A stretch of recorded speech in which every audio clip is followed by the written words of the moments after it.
All right. And we are live. Yo, Nomad's killing me with the case. He's killing me. Welcome to The Last Word with Lord Cognito, Ebontis, and the amazing Tie Guy Travis. What is going on, gentlemen? Let's start with Trav first. What's going on with you, sir? How are you doing? Yeah, I'm doing good, man. I've been working on back-to-back reviews, finished I Am Fish. Now I'm working on that game Sable that I'll have a review up of next week. It comes out next week. And yeah, just keeping busy. I haven't gotten to play a lot of games that I've been seeing everybody freak out about. Deathloop is super high on my list. I really want to get some time with that. I still haven't caught up with Psychonauts 2. I still haven't even opened that game on my dashboard. Yep. So my backlog is super long and growing, and I'm really worried about what this fall is going to do to it.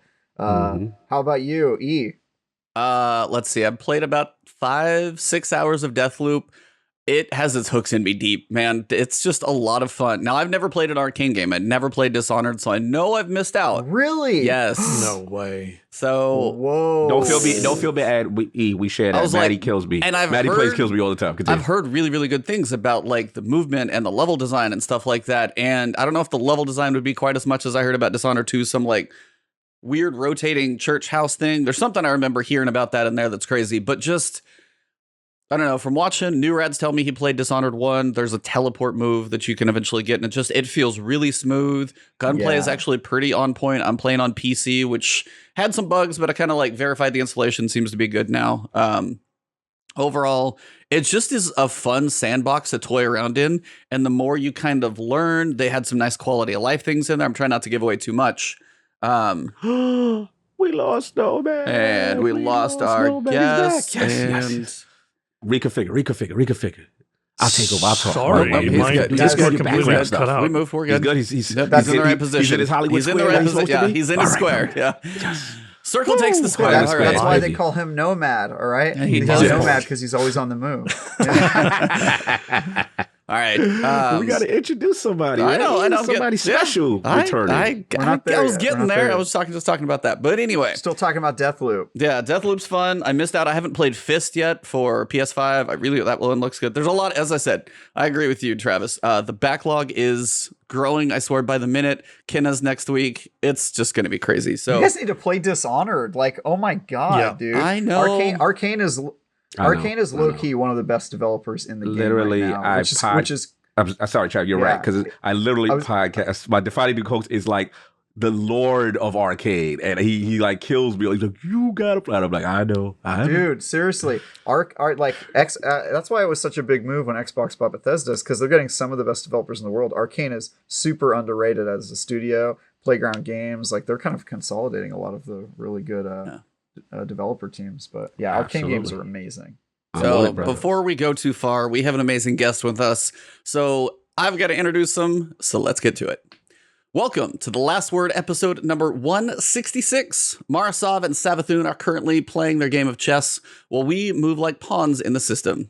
We may think we know the conclusion to this story, but the journey still has most of us rather intrigued. Speaking of journeys, Crucible has been through a bumpy one for a while now, but last weekend was something special. Records were broken, Saint 14 probably lost his voice, and loot showered guardians from the proverbial heavens. In a week where Crucible is such an important topic, our guest is a perfect one to join us at the campfire this week. If you listen to his videos, you might picture Sherlock Holmes. And you wouldn't be that far off, honestly. With his deerstalker hat, pipe in hand, as he adjusts his glasses and prepares to speak, the words he uses you know will be articulated in a way that confirms intelligence, but if you listen, he conveys all points of any topic in a way that feel as though a fog has been lifted and new light can be seen on the horizon. You can't explain why after watching one of his videos, you are now driven to improve yourself, and yet filled with a sense of calm at the same time. Ready to tackle what lies ahead, but not exactly sure why your perspective may have changed. Was it the words he said? Or just the way he said it with that smooth ASMR sound and brilliant accent? Did I have a grand epiphany, or did someone just perform an inception in my mind? You may have found our guest by a video, tweet, or live gameplay review. You've likely taken a moment to change the way you play Destiny after consuming his content. If you don't find him in Destiny, putting in methodical work for Shax or Saint, he is likely playing car soccer at a very high level because, of course, anything with a high skill ceiling intrigues this man. So, whether you roll in Scrub Mentality 101, Iron Banner 212, or Movement 316, I highly suggest you attend one of this man's lectures. The man with the PhD in Destiny, the one and only Crucible Doctor, Ascendant Nomad, how are you doing this evening, sir? Put your goddamn hands together. I'm doing very good, and that was quite the introduction, I have to say. My answer is yes, I will marry you. That was Nice. pretty good. I wish I did that to my girlfriend, like gave her that kind of speech and that sort of info, because Jesus Christ. I'm allowed to say that, right? I can say you're good. okay. Yeah, we made You it can past say the it. first 30 seconds on YouTube. You're good. Woo! We good. Sure. What's going on, brother? How you doing, It's man? good. Yeah, really, really good. It's been a really good week for Destiny. It's been a really good week for Crucible. This season is going from strength to strength to strength, and it's getting really, really interesting narratively as well. But I'm just very happy that not only did Crucible get the revamp it deserved, or, well, part of Crucible got the revamp it deserved, but the communication surrounding it has also been fairly consistent and has been fairly open. So I'm really excited to see where it goes from here, and I'm really excited to see how it is sustained over the next 5 months or so. Definitely, man. Good to have you here, man. Always a pleasure. I love your videos, the comedic timing, the know-how of PvP. It always makes me smile, brings me joy to watch a Nomad video. So it's good to have you back. And we got to get into it, right? A lot of stuff going on, E. Like, what's going on with this game this week, man? Talk to us. I mean, unless you're living under a rock, a very specific playlist exploded this weekend with literally record players for almost all of the franchise. People have different contentions, whether it's Trials of the Nine or D1, basically nearly a record weekend if it wasn't, depending on what record you're comparing it to. And that was Trials of Osiris, which we've all been saying has been nearly dead mode, half-baked, all of those things. And finally, Bungie's just like, all right, we're going to do everything all at once at the same time. Anything we forgot, we're going to hit next week and the week after, which we'll get to. I mean, the fact that I played 70 matches this weekend, and I have opinions about all of those, is more than I probably have ever played Trials, possibly ever. Wow. So, I mean, I've been carried probably in D1. I got carried to a lighthouse hard carry. In D2, I dabbled a little. I didn't even play Trials of the Nine, I don't think. But in D2, like, probably played once or twice here. Maybe with friends, got to like 3 wins for a little bit, but literally haven't been flawless. And I still haven't, which is fine. But I played a lot. It's an interesting grind. I'll have, opinions about some stuff, but overall, the fact that I can go in no matter when the hour, who I'm with or otherwise, definitely gives life to a lot of different things. What about you guys? Since I took the stage in the wrong time. The non-Crucible guy went first. I'm out of the way. Now the important people. I'll go. It was interesting because, obviously we had a lot of discussion here, Travis and I and stuff like that. And I understood Travis's concern. I know this is going to feel like, oh, this is the attack, the jump Travis show. This is not that. This is the experiences of, he had legitimate concerns, and I respected that. At the end of the day, for me, I said, I'm going to do something different. I always attempt to play Trials with my 3 squad, and we promptly get smashed all the time. And I'm like, I'm not going to do that. I'm going to purposely play solo the entire weekend just to truly see how that experience is. And it was interesting. Like, the first couple of matches, I felt like, okay, people were kind of on my skill level. For the most part, I felt like I was kind of the best player, which is weird, which is that does not happen a lot. And I felt like 80% of my matches where I was the best guy, right? And there were times where I clutched up and did some things. I put some highlights out on Twitter that I was even amazed. So to me, it just showed, okay, the pool is larger because if who I'm playing with, I'm the best guy out of everything on both teams. I got a couple of GGs from opposing teams or some clutch ups I did and things like that, and some engagements, some clutch quality reses and stuff like that. So that was good. As the card went on, I would say the only time I felt a little weirdness was probably like right when I got to about 5 or 6 wins, because then I started to see my opponents, the majority of the time, were a 2 stack or a 3 stack. And I'm like, damn, okay, that's not necessarily the fairest, because I know those guys are communicating. I could tell their movement, their placement on the map, and those matches were a struggle. I never went flawless the entire weekend, but I did get to 7. I'll be honest, I was proud of my floor at 7. I put the tweet up. I got my reads regret. I think what it did for me is the 50 round thing is a mental game changer, because if you're not good at PvP, it's like, okay, just win some rounds. Just win some rounds. Stick in there. You're okay. To me, when it was the, flawless or bust, and that's it for every skill level, the people at the bottom, bro, it's so demoralizing to get smashed the very first match. You're not stepping in there. You're like, yo, this ain't for me. And I'll be honest, I'm guilty of it. And I'm an above average, slightly above average PvP player, right? So it mentally crushes me when I was just like, oh, man. And I love trials. So to see that with the round changing, that helped. Then you get your little rewards and stuff like that. I love the focus engrams with Saint. That is really cool. Just being able to specifically target specific things and weapons I wanted.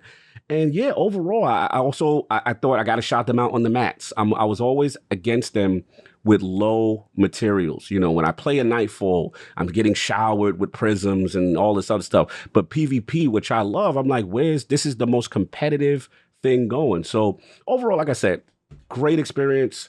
I thought for the most part, they knocked it out 90% of the way. We'll get into the stuff for improvement later. But quickly, I thought I was happy, man. To see so many people on my friends list and it says Trials of Osiris, my favorite game mode of all, like, I was happy, y'all. Like, it just felt good to see the community show out and people, listen, King David got I know, flawless. I saw. Like, King David, like for me, there was a part of I was a little jealous, so I ain't gonna flex. I still haven't gone flawless in D2. but to Really? see, I've never been flawless. Yeah. I've never been flawless. So like in D1 once, but like to see King, and this is a guy that would step in there one time, get smashed, and say, "Hell no, I'm a PvE main. I'm never going back." To see him there and put that thing up proudly on Twitter, that's what it is. And last point I'll say is Mercury's made a good point.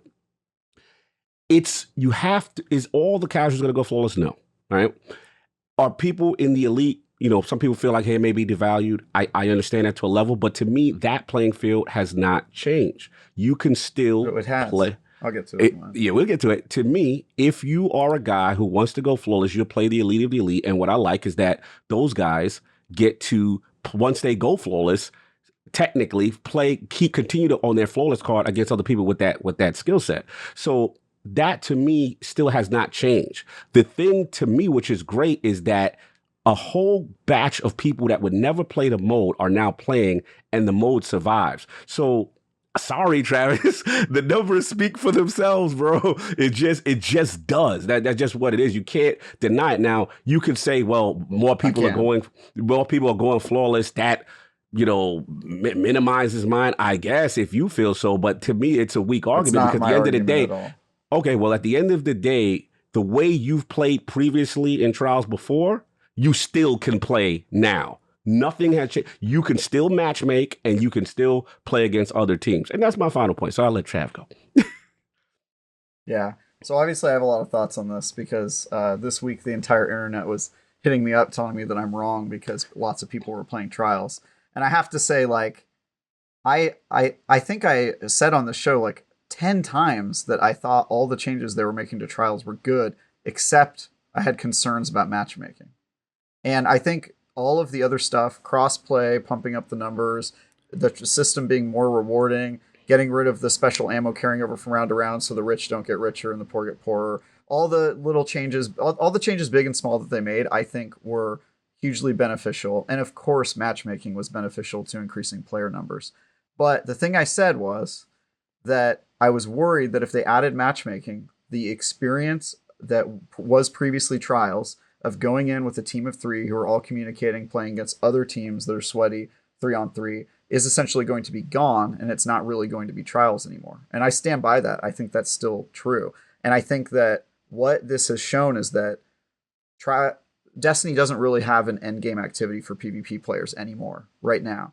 I played this weekend. I did one card. I was casually playing with people I've never gone flawless with before, and we destroyed every team we ran up against on our first card and went flawless. It was really not much of a competitive landscape. So I think it's I like I said, I think all of this is good. I just think that there needs to be an end game activity for PvP, and I don't know if Trials is that anymore because of all of the changes they're making. I think it's sort of like, raids were too high of a barrier of entry, so they made dungeons instead, right? Trials feels like dungeons to me now, where it's sort of end game, but it's not really the most I guess the highest tier end. I was like, activity. I heard this somewhere else, and I wanted to ask. Trials is, I get what you're going for, 3v3 only.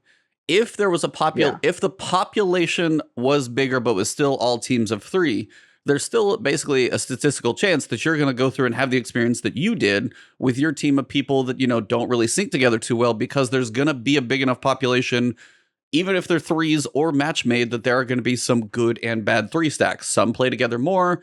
Whether you look up on LFG, it doesn't really matter the way the 3s come into the match. Matchmaking or not matchmaking, if I go to LFG and I'm like, hey, do you guys want to play? Communication is one thing, and that will definitely give people an advantage, just if 3 people are talking and 3 aren't. But the fact that there's going to be a disparity in skill levels with a large population means there are going to be times that you are going to be facing teams that are below a normal skill level just because there's so many people in there.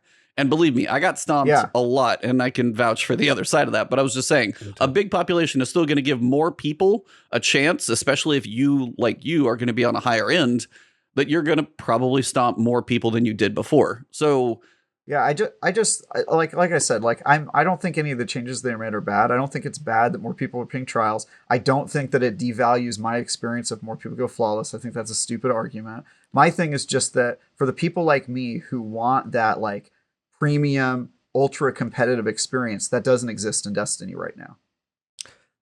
That's all I'm saying. There isn't that experience. They need to separate the playlists. They need to make a ranked system where there's, platinum, gold, like lots of other games do. There needs to be something else so that players Our who guest want can, that end game talk about that one. can do that. I'll let Nomad go before I go. So I'm going to completely annoy Cog with this. I think Travis is completely on the money here. I think he's correct. Let's go. I think he's absolutely correct. The thing is, Trials, it was marketed and it was paraded around and it was presented very much like a carnival. It's like, yo, this is a big thing happening and it's new and it's in town and it's a huge thing. Come on down. There's going to be prizes for everybody. It's like going up to a carnival attraction and, shooting the things on the shelf, and then, you might miss some, but you might win some. And it's just supposed to get people in through the door and get people interested in the idea of playing PvP. We really don't have that. We have the Iron Banner is the only other thing that gets any sort of attention from Bungie with respect to PvP, and it is really bad. Like it's got a completely outdated RNG token system. It is very, very. The matchmaking has a mind of its own. The actual game mode is it is quicker than normal control, but it doesn't iterate upon it or make it interesting enough to make you want to play it. The only reason 90% of people play Iron Banner is for pinnacles, and if they're chasing for a particular role, like of the Peace Bond sidearm, which by the way is S tier as hell. Yes, show the video. Show the video, sir. Video's fire. Yes. So so the way I see it, the way I see this whole Trials thing is that we need people to be excited about PvP again, because nobody cares. There hasn't been any reason outside of your own innate desire to go and play PvP. There's no reason in-game, story-wise, narratively, lore, any reason to go inside PvP. And it's felt very neglected for a long time. So Trials comes around because it's the thing everybody knows. It's supposed to be this uber sweaty thing, but they've changed it to be very accessible. They've changed it to allow lots and lots of people into the playlist, and they're showering loot, people getting Ascendant shards like they've never seen before, people getting, rapid hit Desperado messengers, even though they've never dared set foot in Trials before. And I think this is all good because it's put into Destiny 2 the one thing that has been missing this entire time, which is consistent positive reinforcement. There hasn't been anything in Destiny aside from your own desire to go out there and improve. There's been no reason to do it. And, just on a personal bias level, it's like my content is surrounded around improvement.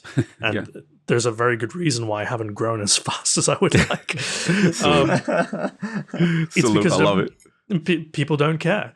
But with Trials, you give people the carrot on the stick, except the stick is quite short. And you say, hey, isn't that carrot really tasty?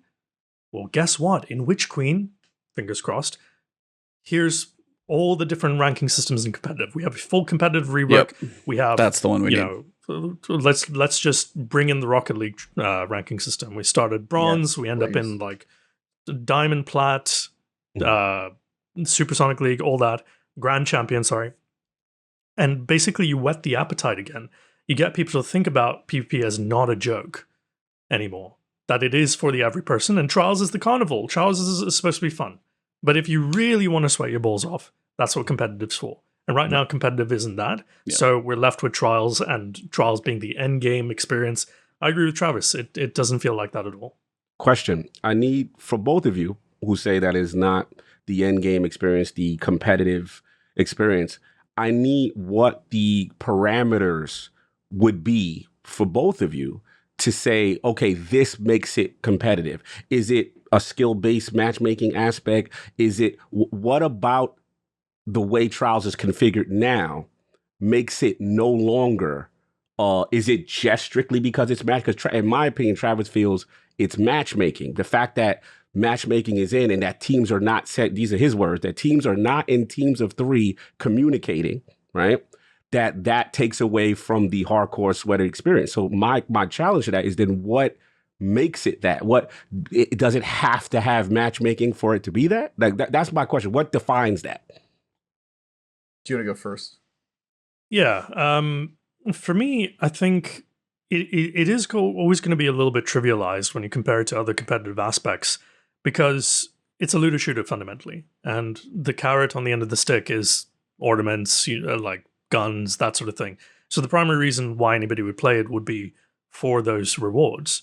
But I think the biggest thing that would, like, the reason why I think Trials is not competitive right now is because it's really, really hard to say this. It's really, I need just a minute just to get the words in my head right. No, that's the only part I'm trying to understand, because it's like, for me, it's like, I agree with Ibantis in the sense that if the player pool is bigger, right, then the sweaties, the best of the best, are going to more likely match up against average to low average people. Thus, they're going to stomp. They are you guys are the creme de la creme, so to speak. So if more people are involved, then that's naturally going to happen. See, my thing is, this is my last point. This is my last point. The elite can't have it both ways. The elite can't say there's not enough people playing Trials, and then I'm mad because I'm going against sweaties and all I'm going up against other sweaties, right? But when the player place is increased, we can't get mad and say, well, I'm crushing people. It's casual now. No, because I'm not facing other sweaties. You can't have it both ways. Yeah, no, I'm personally not fussed about that. I've figured it out in my head. I think Trials is not competitive is because I don't feel like I've become a better player by spending a whole weekend in there. And I feel like I should. If I'm spending a full weekend of 150 matches plus playing a playlist, I should feel like I got better. I didn't. Okay. And I would say the vast majority of the people I face, I don't think they got anything out of it from a skill improvement perspective either. Okay. There isn't like the whole point of ranking systems. Yes, it is sort of skill-based matchmaking. I know you're not allowed to say that word because you'll get cancelled on Twitter. That's where I'm heading. Yeah, that's where we go. When you have established rank floors, you have established skill brackets. And there's an expectation and almost a predictability that comes with those brackets that people are going to play in a certain way, and they're going to have a certain amount of game knowledge, and this is going to be about, like let's say if you're Fabled, your 2100s, if that was a real thing, that would be like average. I'd say most people should be able to get to Fabled. They'll be able to hit their shots. They'll be able to rotate. They'll be able to know what an objective is. They'll be able to maybe have a couple of builds here or there. But, like, then you go to the 5500, let's say that's the top rank. I'm expecting, and if it's done correctly, I'm expecting people with encyclopedic knowledge to try and take me down. I'm thinking about hunters who are running top tree Night Stalker, which most people laugh at. But the fact you pair that with Gemini's Jester, or you pair it with Graviton Forfeit, which gives you advanced class ability regeneration, you can use both of those exotics for radar manipulation, and that throws people off, and it can completely break the rhythm of teams because it blinds and it confuses people. I want to see a playlist where I don't have to go into I have to go into third, fourth, and fifth gear to really eke out a victory. And in trials, for me, and I know a lot of people like me, and a lot of people who are not super high skill, but even just like above average, they don't even have to get out of second gear to get a win and go flawless. And I completely understand where you're coming from. My question then will be what E is alluding to, the classic debate with skill-based matchmaking. Well, I was like, I kind of that, but also it sounds like trials, what they've made now is a way to give people and a reason to have incentive to go chase the loot that people enjoy looking at. We've got a new set of weapons in there, and you've also got a reason for people to play a different game mode in elimination, which is going to give them some variety. Is it like the elitist, anything like that?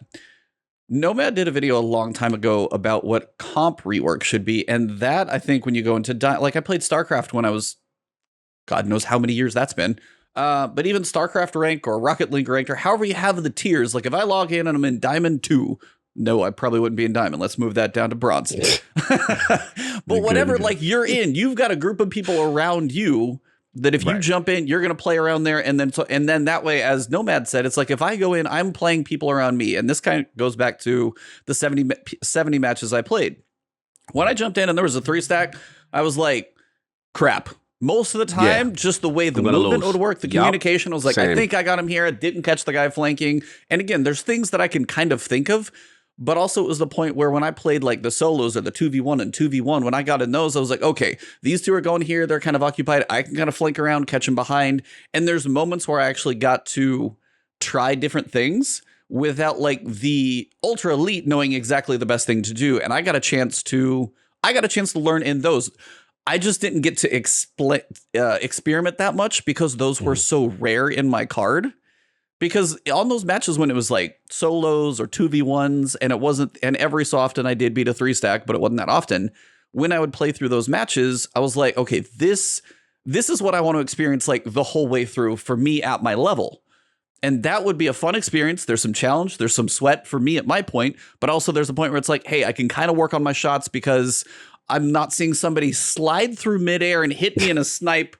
And I was just like, holy shot. And I was just like, those moments I'm like, dude, you are far beyond me. But on the other, but on the other side, it's like, okay, I'm trading. I see somebody flanking. They're not doing it that fast. They don't make the best move. I can adjust. Those little things that I get a chance to do in a mid skill level match is what I want more of. And I think a ranked system would be the best because trials is like a cool way. Like, again, we can have the kind of the debate. Is it elite? Whatever. But like a ranked trials. And if you guys got up to like Platinum 1, like the highest 5,500, if you want to call whatever that is, if you're at that level and you jump into comp or ranked or whatever you want to call it, you know that's going to be ultra sweaty, but you know you got yourself there. Me, if I'm going like Bronze 3, Bronze 2, Bronze 1, and I can see progress as well, that gives me incentive to keep going, but there's no way I should face a Diamond 1. I shouldn't even be in the same ballpark. That's why I was like, trials is fun at this point, and I think it may serve, as you guys say, almost a different purpose, which is fine, but then comp now needs the biggest rework. Even. Yep. Yeah. So for like what I would like, so the original question was, what does it need to be considered competitive? And I think what it needs is a competitive environment. Like if you think about what Trials is as a system now, it's sort of like pulling a slot machine. Like you don't know the team you're going to get set up against, and because there's not even a separate playlist for full stacks, it could be solo queues, it could be 2 people in 1. It could be somebody of a completely different skill set, and you don't really see a lot of, you don't get to peek behind the curtain. And that was the same problem with the old skill-based matchmaking system is people don't like skill-based matchmaking when they don't understand how they got into that, and it just seems like they're getting crushed or crushing other people. Because the reason people like Ascendant and I play comp, and I don't want to speak for Ascendant, but just the people I know who play comp, they don't play it because they want to get to the lighthouse and get the armor. They play it because they want to see iron sharpen iron. we want to become better by playing with other players who are at our level or better than us, and we want to make other people better by playing at the same level with them. Yeah. And if you think about what comp is right now, it's sort of like just it's not a mountaintop you're climbing with all these different layers. It's something where you're just sort of completing laps, right? Like you get to legend and then you reset, and then you get to legend and reset, but you're not like setting yourself at, okay, I'm diamond 1 and now I'm going to play against diamond 1 and I'm going to try to get to whatever it is that's above diamond 1, right? And working your way up that. And I think if something like that existed and it was transparent how the skill was happening, I had a little icon next to my tag that when I was in comp that showed what skill level I was at, then I'm not as mad about skill-based matchmaking, because it's not just matching me based on my playtime or my KDA or something arbitrary like that may not tell the full story. It's basing it off of the progress I've made that season to get into that bracket and then get matched with people in that bracket. So I just think it's a holistic rework. Trials can continue to be what it is right now. It can continue to be the fun, as Ascendant called it, a carnival, which I think is a super apt metaphor. It's a fun, get in there, play trials, and earn loot situation, which I think everybody is entitled to. I'm okay with matchmaking existing, but trials had previously been serving, not well recently, but in the past, it has served the role of being endgame content for comp. But has it? But it has it. But we just don't have that now. It didn't have what you just described. I'm talking way long ago. I'm talking way long ago, Cog. It didn't have any of that, what you described. Trials never had. That's why I said you're acting as if that was in place and then it got taken away from you, and thus we have the carnival that is now. Trials never existed in that format. That's what I'm trying to say. It tried to be that thing. And it seemed like Bungie was always trying to make it that, and they got off track. And then rather than going, okay, we're going to rework it and make it the MK content for Crucible, they went the other direction. And they said, okay, it's just going to be Iron Banner 2.0. It's just going to be our replacement for, a more social playlist that's letting people in. And my whole point with this was, I want trials to be, I previously, I don't know if this is ever going to happen. Maybe now comp is the future, but I wanted there to be an endgame activity for Crucible, and I felt like trials could be that if they reworked it. They went the other way, and so of course guys like me who want that are disappointed. Like, how could we not be? Like, there's no foreseeable future where we have a endgame content for Crucible, and that makes me that's disappointing. I get where you go to an extent. I guess for me, where you seemed a bit harder on Glory, I felt Glory and Comp attempted that better than Trials, because I felt Glory at least had the visual representation of this progression and skill set of where you are to get to this end game. Then there was the rinse, repeat once you reset the top rank. So to me, Trials was the epitome of crapshoot prior. I'm talking about prior. Like, I didn't know what skill I was playing against. I didn't know who I was matching up. I'm talking about D2. I'm not talking about D1. I'm talking about D2. I'm talking about D1 because in my opinion, D2 has never gotten Trials right, and they've been trying to get back to it. But in D1 days, it felt more like an endgame activity to me. I don't know if there was something that they were doing different in the back, but I understand. But even in D1, it was behind the curtain. But there was no visual representation of it. No, there was the card. So the card and what step you were in the card, you were going against people who were only at that level of the card. And because the player base was smaller, because the player base was smaller, when you get to rank, or when you get to match 5, 6, 7, you sort of know who you're going against. And so I'm not saying it was perfect. They've never gotten it right in Destiny. Crucible has always been just a complete crapshoot. But I wanted them to go in the direction, and a lot of the stuff that they've said over the years is we want that competitive experience. We want a platform for the ultra sweaties. And they seem to have gone in the opposite direction. And so, of course, guys like me are disappointed. But it doesn't mean I think nobody should be able to play Trials and that I'm elitist and I want nobody to get loot. I'm even saying, yeah. So last week, you said because matchmaking was included, you said they could have done everything that they had. Every change was great, except for matchmaking. You said matchmaking was what threw this in the bushes for you.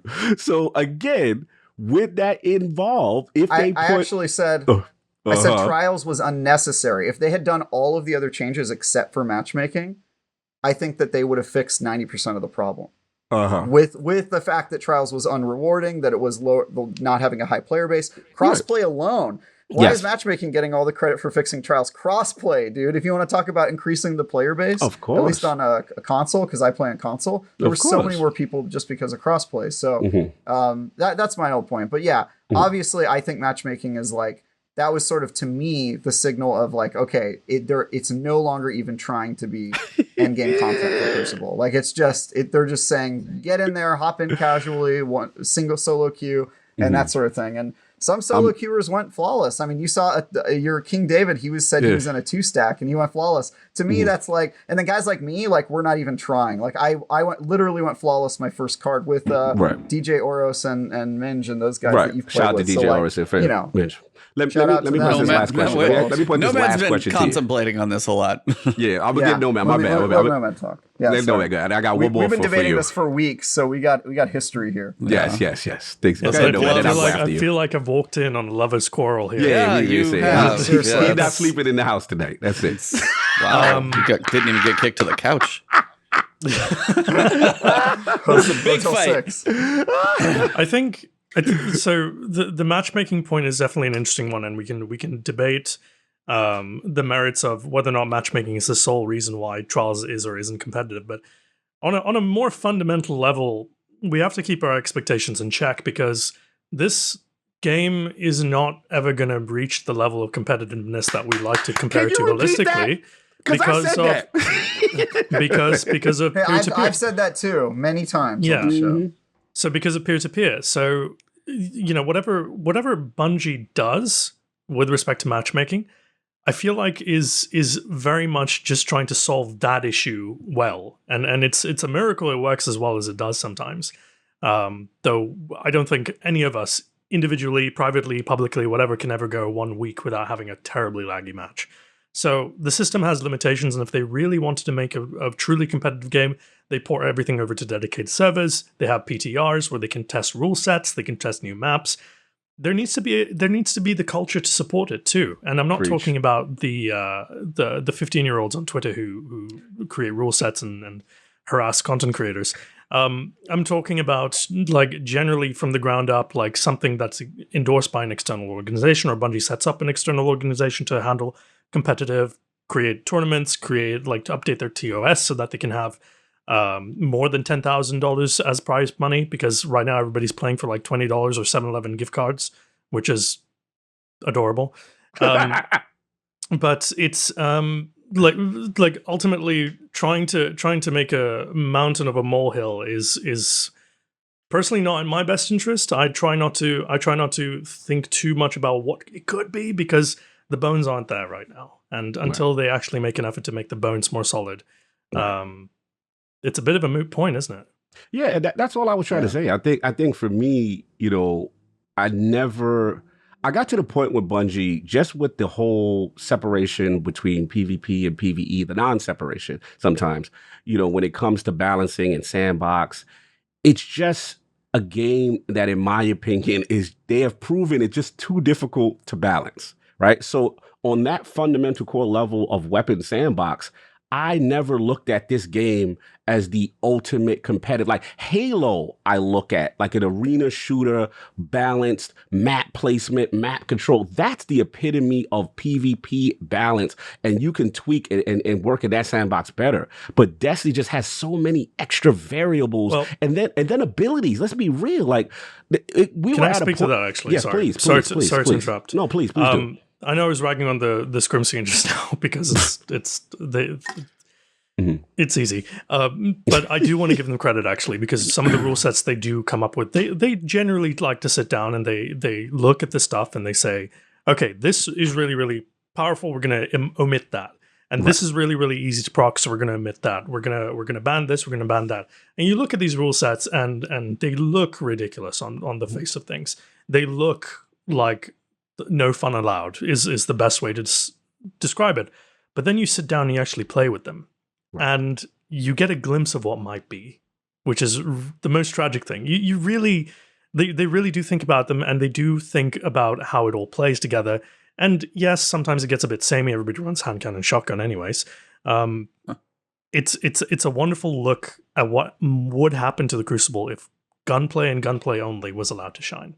Right. And yeah, I mean, literally just reiterating what I wanted to say too, it's just the nature of the game and the ability spam and supers. Destiny just has way too many variables. So for me, I understand Travis's concern and wanting it to be the pinnacle of PvP, and that's something still for them. I know they, as a studio, I know they want to aspire for that. I know they Sure. still want that, of course, but at the end of the day, I think it comes down to the survival of the game versus the vision of the game, right? And that's at conflict. At the end of the day, that's the problem. And they looked at it, they tried, the sweats were in there, and everything that they tried just wasn't working. Then on top of it, we didn't even talk about, obviously, the anti-cheat, which was another can of worms, besides the lack of dedicated servers and all this other stuff. So the way I look at it, they're doing the best they can. And trust me, I know me and Travis have it all the thing, but I know where he's coming from.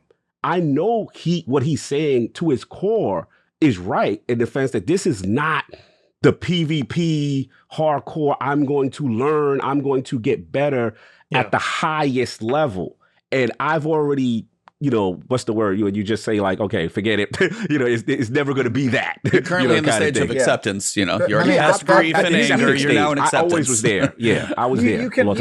So I've said like a million times on the show that like I don't think Destiny will ever be balanced, and I mean that for PvE and PvP. But that said, PvP is so vital to Destiny because it has always kept the game alive when PvP content couldn't. I'm with you. And the group that has kept it alive most are the hardcore sweaty people who like to play this game and try to make a competitive game out of it. So I don't think it's impossible to make a mode that at least puts people in brackets that season and gives them an aspirational kind of grind to move up and down. And they don't even have to lock specific gear behind that. They can give me a title or give me a glow or give me a weapon that's a certain color so that when I rock it, people are like, oh, he was in the diamond group and he went to flawless diamond group. There's lots of different options that don't have to be, oh, I'm elitist and I want loot that nobody else can get. That's not my play at all. I just think that they could do a lot better than they're doing in terms of comp. It doesn't have to be it's never going to be Halo. I don't want it to be Halo. I already have Halo and I'm very excited to be playing it in a couple months. But I just think that they could be doing a lot better. And I think it would help the health of the game if they created something like that, because it would reward the people who keep the game alive when Destiny doesn't have PvE content, which, let's be honest, that's like most of the time. Like Destiny's storied tale of like not having enough content and having to rely on old crap. So I think of course I'm disappointed, but like, am I mad that they had record numbers and trials this weekend? Like, no, I thought you was tearing up the stat sheets. I'm just messing with you. I had a big smile on my face. I was like, this is awesome. I love that people are playing PvP. Now I'm going to get into the playlist and make them wish they hadn't. And then I did, right? And that's how I do it. So respect. Last point so that we can meet in the middle here. What about you're making fantastic points as far as that distinction on the highest level. Let's say the next iteration would be like that. I don't say like a comp ranking system, like we talk about this diamond and stuff like that. And then, or at least separate the playlists for trials. I think that has to happen. I don't think we can have one. I think we have to have freelance and then we have to have full stacks. That's where I'm with you. The biggest flaw for me was like I said, this is why I'm like, damn, they really do need the freelance, because I really felt, and I know, shout out to people who did go solo, I just watched Nomad's reaction when you said that. It's been an interesting one, so go first. Yeah. No. I've seen a few people say they've gone flawless in this new system, just matchmaking, whatever. That's amazing. Which is amazing, right? But for I did solo, and I'm gonna be honest, I got slapped. It was so hard to not, because I was playing against full stacks. I was just like, dude, these guys aren't communicating. Right. And I felt at that, once I got to 5 to 7, that's when me and Travis were in a complete agreement. I just felt it was completely unfair, because it's a difference when I'm playing with other people in the same situation as me who are also freelancing and not team. But the minute I seen two people with their clan tag the same on the opposition, I pretty much knew it was a wrap, because those guys had better communication and were going to be dominant. So that's where I do agree with the separation, that at some point with this Trials Labs, I would love that freelance. So this way I know everyone is in the same boat as I am, and it's not going to be, oh yeah, they had the 2-stack, the 3-stack. But I'm sorry, Nomad, you was going to continue. No, go ahead. No, I'm finished. That was my point. I completely forgot what I was about to say about for me, that's. I watched the debate over the weekend. Everybody's like, "Don't jump the gun. The population is big," and that was one of the things that I saw a lot of people talking about with regards to Because as you said, I played 70 matches. My win rate was about 21%. It was pretty rough because I did 2 cards. I did each 1 to 7 wins. I did first ferocity because the 3 turned into 4, got me my wins faster. Then I switched over to wealth, so I got more ranking points to level up that way. It seemed to have some benefit. And going through that, as I said, the times when I matched with mixes for me felt good. But there was like a slew when I was at like 3 or 4 wins on my second card. 3 stack, 3 stack, 3 stack, 3 stack, 3 stack, 3 stack. And I'm like, this hurts. And those are the moments when I'm like, if everybody was freelance or everybody was like your 3 stacks, that would balance things out. But then you have the division. You think now versus you think 5 months from now. The end of Season of the Lost, when the population gets smaller, and then people are wondering, okay, how divided are the playlists going to be then? How many people are still going to be playing? What is the matchmaking going to look like? Console, as you have both Xboxes, all the PlayStations, you have all of those, and Stadia, those 5 people, all Shout of that grouped in together. For respect or Stadia day. We ain't gonna No, but you all have 10 of them. All 10 of them. I was going to say, I think the console pool actually could probably manage split because it is so big. When you go to PC, you already have the certain number of people in there. Then you have like somewhat sweaty mouse and keyboard ultra sweats in there. The 3s are going to be like, what in that? Like, they're going to walk into, basically the OK Corral and try and dodge all the crazy bullets. And then the freelance, that may incentivize more people to go into freelance, depending on it. So there's this whole debate over like splitting the playlist. Those like console, I think, could manage. And if they tried it there to see, I can understand PC being a smaller pool. But I was like, there are times when I was in there, I was like, if I could just have a freelance playlist, I could at least enjoy my time. Whether I win or lose, at least I know I'm like, you're gonna play against like one person on a solo stack that's like, yeah, that one dude carried their whole team. And I was in the same boat. Like I did well on one, and I was like, I had a 9.0 in one match, and I was like, holy crap. But on the other side, I also had like 0.5 and a dude carried my butt through that win. So I was like, you have those mixes, but if it's 3s against a mix, it is rough. But also people are like, we just got the population to a good place. Everybody's scared to say, if you divide it, is that going to hurt it? And I just don't know. And that's why I was like, I don't know the right answer there. And that's the biggest one is I don't know the numbers. I don't know how much we got. We saw crap ton, from Destiny Trials report, the number of players that queued. I would be curious to see, and even I guess like a mix for me would be like every 3rd weekend, every 2nd weekend, every 4th weekend, you get a freelance playlist that's a guaranteed in rotation. So you don't split them all the time, but that solo player still has an opportunity, not too far away that they can go play flawless. Because if they're worried about the pop, and they could like balance it and see like, hey, this weekend we've got it, this weekend we don't, and kind of see what the numbers are like.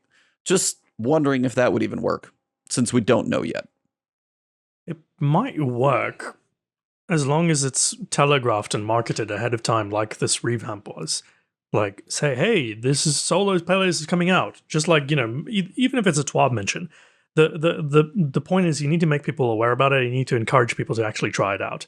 And whether you do that with better loot or you do that with a different take on the game mode, whatever, I think wondering if the population will hold is a valid concern. Yeah. But it's also, we have to remember we are completely in uncharted territory right now. Like, we've never had this many players in Trials. We've never had this many matches in Trials. 6-month season in probably the most stacked holiday season coming up that I can even remember. Populations can take a hit, and probably as soon as like November. But it really is a case of crossing that bridge when we get to it, and then making the right decision based on the data available, but crucially also having an open and frank conversation about it too. Leaving people in the dark and leaving the game mode to suffer, that will be way worse than any decision made about solo freelance being made permanent or not. Agree. Yeah. Trav? Yeah, I'm not really sure on that one. Part of me thinks maybe the purpose of keeping the solo and duo players in the main playlist is because they're not supposed to be going flawless, really. I mean, maybe you'll have a fluke once or twice, but for the most part, if you're playing there, you're just trying to get your card wins and grind your loot and that sort of stuff. And I appreciate that. The problem is that it means that players like me, if the player base remains as high as it is, are basically just never going to get to play trials against other people who are in squads, which maybe that's not the purpose of trials anymore. I'm not really sure. It is totally uncharted territory, but yeah, I think it could work, but I don't really have. I'm not really sure. Yeah, I mean, we'll have to wait and see. But it's clear they're sort of responding quickly. I mean, we saw new tweaks in the TWAB, which maybe we should get into now. I was like, but, that's where I'm going. Good transition. Yeah. Yep. Good transition. Yeah. Let's do that. But yeah, I'm not sure they have an answer yet. I think they're probably going to wait a couple more weekends and see what happens to the player counts before they make any decision like that, which I think is probably smart. Yeah, I agree with Trav. I think it's Bungie seems to wait on the analytics and the data before they move. The vibe I get from them is, and we'll get into it, is this is like a stage process. And I think for them, the initial goal was population, that it was just too low. No one's playing it. We have to do something. The changes catered strongly towards that. Now it's a matter of, okay, we got to address these other issues, the tweaks, and I'll let you go because it's a perfect transition, like Travis said. Yeah, no, I mean, the TWAB is one of the biggest things they mention are the upcoming changes. And there's even a tweet that couple definitely points of contention. I'll be curious. Tomorrow, there will be a few changes going live for the second week of Trials of Osiris for Season of the Lost. They're not satisfied with matchmaking experience for players after 7 wins. And I did notice that. When I sat at 7 wins, I was just getting stomped constantly, hence why I actually reset my card to go try. That was very frequent. That area of matchmaking has a significantly higher rate of 5-0 games than we would like. Sounds about right. So we are enabling a flawless matchmaking pool. However, we want to make sure that there are enough flawless players to maintain good matchmaking times, so we're waiting until Friday afternoon to turn this on. And we will be watching player reactions and matchmaking analytics all weekend to make sure it's behaving properly. Now, Fallout tweeted to Cosmo about this, and he actually got a reply because Fallout asked, yo, pretty sure I know the answer, but just double checking. The flawless matchmaking, are you still in that new flawless pool even after you reset your card? Or are you in that pool when your card is at 7-0 flawless? And Cosmo replied, once you go flawless for the week, you start by trying to match with other flawless folks.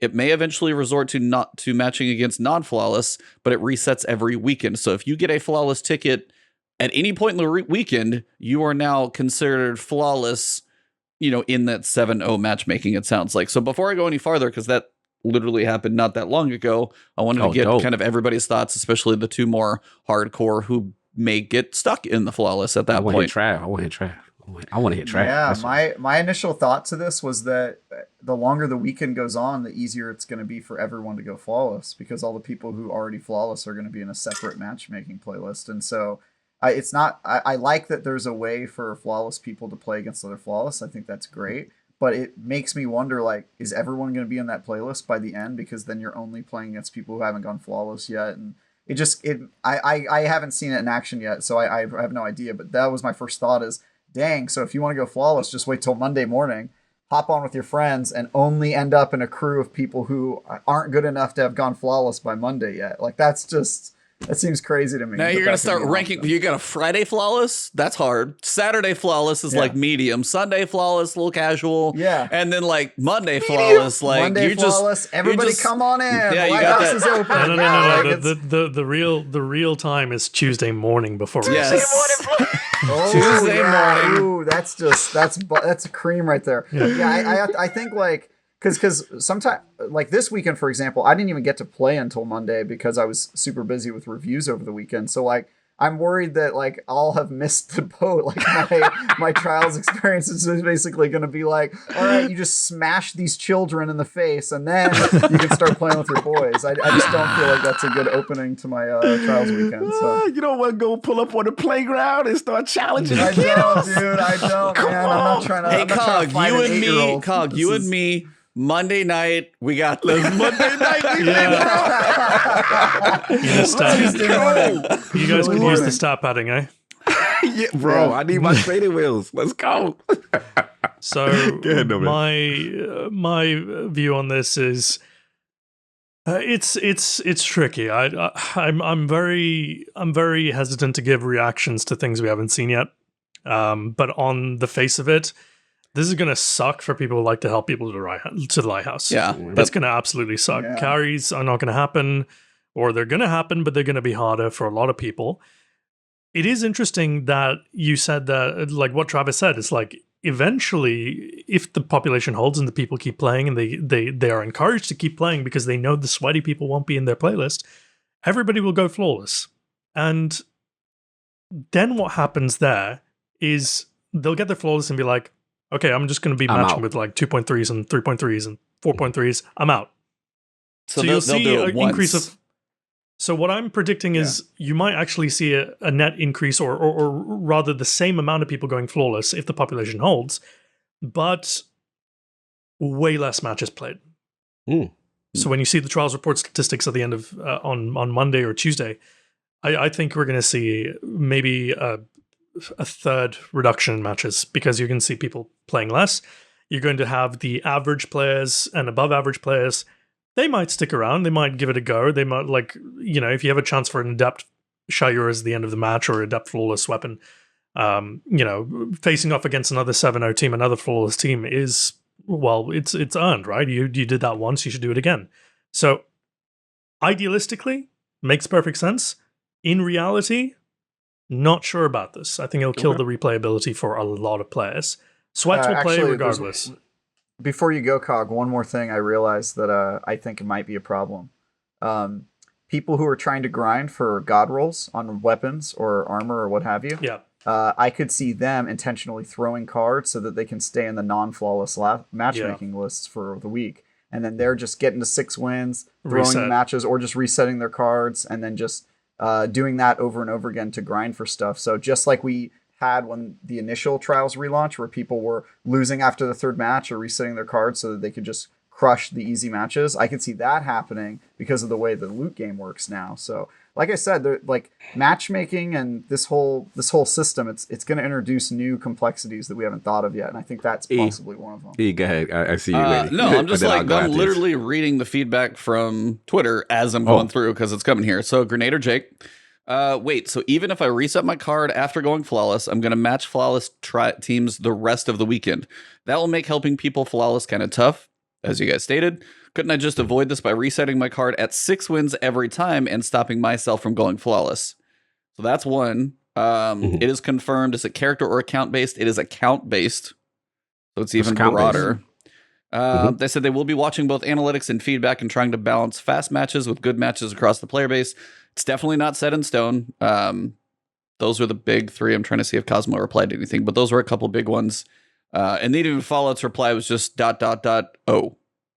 So, I mean, you can kind of read, you can read his thoughts on that one.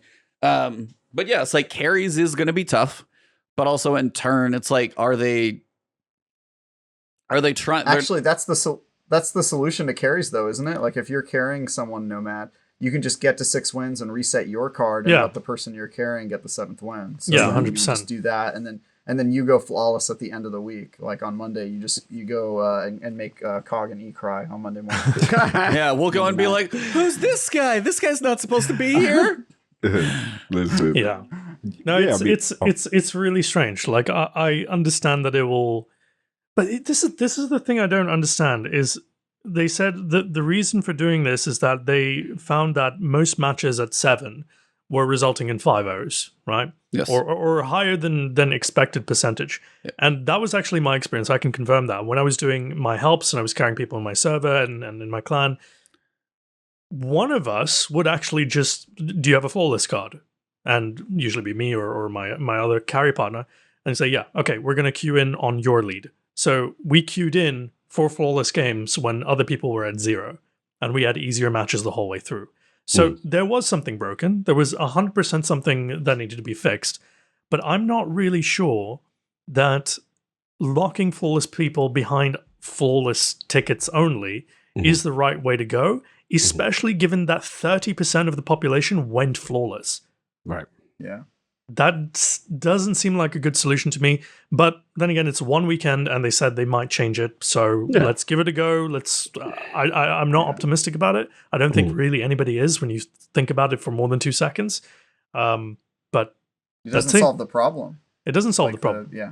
I was like, yeah, go ahead. No, I was just going to say, I think this comes back to what I was basically arguing for last week is a lot of us who listen to podcasts, watch videos, who are deep enough into this game to be kind of in depth in it, whether it's skill or otherwise, are still probably that like 20-30% of people who are not what Bungie is probably trying to cater half of these decisions towards. Like, you have a very solo, casual audience who doesn't even like look at YouTube videos, who just logs in to do some strikes, and they're looking at this and saying, hey, we still have a vast chunk of our player base who might be able to engage on Tuesday, but if we can get them to engage a little bit more on a weekend, they're going to have a player base that sticks around more frequently. Maybe they go after some ornaments. Maybe they spend more in the Eververse store. It's still that business side of things that I think for them, they're trying to say, yeah, there's an angry minority, but the vast majority is somewhat some of these decisions are for. And this feels like one of those is all I'm saying. It feels like it leans into a lot of the people that we don't typically think about because we're not those people. All right. Well, I agree. It gives that angry minority a lot of chances to just like game the system, and you know what I'm saying? Like, yeah, the card reset thing is you're not wrong. Problem, so. And yeah, definitely. I mean, definitely valid concerns. I'm not going to sit there and say that these concerns are not valid. I just think, like Nomad said, 1 week, let's see what happens first. That's the first thing. Second, I think it's one of those situations, kind of like what you said, E, where you look at the whole, you look at the percentage, and then how do we now address the flawless run, right? How do we address that so that there's no exploitation there? But to me, it's a bigger issue than all of that. And to me, my concern is actually that with this system and the initial success of the system, this is going to put a lot of pressure on them to now have solid rewards that match it, because this first week was Reed's regret. And granted, it was worth doing it. It's a stasis linear fusion. It's the season of the fusion, linear fusion right now. We all got that particle deconstruction mod or whatever it's called. And that is a high reward, something to chase for, right? The pressure to me is on the loot and the reward team for people to go in there, because at the end of the day, we could farm and people could farm. But once the elite get what they want, for the most part, unless they're doing carries, yes, they're going to be out. And the majority, it's going to still serve that majority who is more casual, who will pop in here and there, that gets to the season late. To me, it comes down to the reward teams now as well, and them stepping up so that each week trials is introduced, there are new weapons, new things. And that's something I've always had the boot on their neck on, even with Iron Banner. You know, thank God we got the peace bond and the stasis thing, you know what I'm saying? Because that made me, okay, I got to get an Iron Banner. But other than that, the PvP rewards in comparison to the PvE, there's always been a negative disparity. And I want to see even exotics. I want to see stuff like how we had, me and Shaun talk about the Pinnacle days, right? There needs to be reason and incentive to properly get into PvP to get those weapons and armors or whatever that you can't get elsewhere. And that's the one that I'm fear-mongering. I'm like, Bungie, y'all have yet to prove to me that you guys are going to be consistent, because the minute we did have something, goodbye Mountaintop, goodbye Recluse, goodbye. I got my babies neutered, you know what I'm saying? So that's all about my main concern. But I understand where everyone's coming from. That's a real concern, because as other people say, is if you get to the point where now, as you guys say, by Monday, 50-60% of the population has gone flawless. If you do this for 6 or 7 weeks, potentially depending on how drops are going, you're going to have at least one of potentially every adept weapon now as an even average player. Possibly if you play on that like Tuesday morning, you might get the hookup.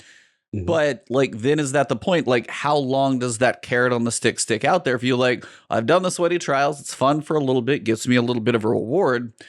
How long will that last? And again, what is that going to do to the population? But these are all tough things because they're trying to get people into the playlist, period, of course. To get them to start. But then how long do they stay? And this is a 6-month season, so it's going to be an abnormal one anyway.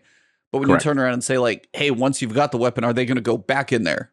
Have you given them enough of a reason? Is it a fun enough experience? Is it something that they can get something out of? Or have they got all they need and they're out? And that's one thing I think only time is going to tell. But as you said, if they don't keep making new armor, new weapons, new cosmetics, new changes to these things on a consistent basis, which we typically have not seen, that is setting us up for failure at some point, especially. Yeah. Agreed. Okay. Step 2 of the TWAB. Are we about to? Okay, cool. No, I was like, we're still talking about Crucible. Yep. Sure. What's Still- up, Trav? Okay, cool. What's up, Trav? Because I just, I want to make sure we get in our long running segment before. Oh, we yeah. We haven't even got to that yet. Don't you worry. Things went out of order from my plan, but we'll get there. I got you. I'm going to tee it up and everything. You just beat me to No it. doubt. Okay. Amazing. So they said they're also not happy with the experience of players who have a bad streak of getting repeatedly thrashed 5-0. So we are enabling some matchmaking help if someone runs into several blowout matches. This temporary help mechanic clears up once they start winning again, so don't think someone will cheese a flawless by tanking for a few games and then have a weekend of smooth sailing. Thoughts? Yes, that's me. Yeah. I was on the run, man. I was like, yo, I might be able to do it. 5-0 solo matchmaking. I just figured out a new rule for your and Ebontis's. So here's what you do: you log on Friday and you get 5 losses. And then you wait till that Monday morning, that Tuesday morning. I'm done with you. I'm done. They're going to be like, here's that flawless on your silver platter. Enjoy. I am done with you. You a fool. That's the strat right there. That's the strat, guys. So get those losses in early. Get the losses Get in those early. losses in early. Log I'm on writing that Tuesday down. morning Thanks for before the content, reset. guys. Get those- Oh, Clear. my Yeah, my video tomorrow. What's going to be more valuable, Zur video or how to cheat the system at trials? That's probably the way to go. I think. Yeah. Yeah. That was classic. Oh, that was no. classic. Yeah, man, we got to see how this gonna go. But yeah, that was my thing because there were a couple of moments where I'm like, yo, I'm doing good. Every match made team, I'm carrying. I'm feeling good. I might be able to. And shout out to Forte, he actually did it. But every time I got to 5 wins, bro, I would always see that double clan name on the other side.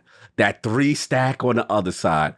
And I'm not one to yell at my blueberries, but damn it, they were failing me badly, bro. I'm like, guys, what are you doing? Stop It's like, getting where are you going? Why did nobody had my butt over here on the other? Like, I'm looking here and Bro. there's 2 of you behind me. What are you doing? Bro, And I'm not even that that's- skilled. Yeah. That's when I became Travis. And I was like, if you damn guys I can communicate with you and you can tell you stop getting pinched, stop getting picked. And I said, you know what? The advantage of the match made squad, because that is how it should go. That we should get stopped, right? But if it's in a matchmaking playlist, in my opinion, that's where the freelance gotta come back in. But we gotta see. I just struggle with the algorithm. Unless the population is still not big enough, right? I just struggle with the algorithm still putting me up against 2 stacks and 3 stacks. I just don't know how the matchmaking algorithm works there. It's just very interesting, but I definitely felt it, bro, because it took away chances for me to attempt it. So I don't know what you guys thought. I think it prioritizes how many wins you have on your card. Yeah, probably to so. How many people you have in your fire team, and so.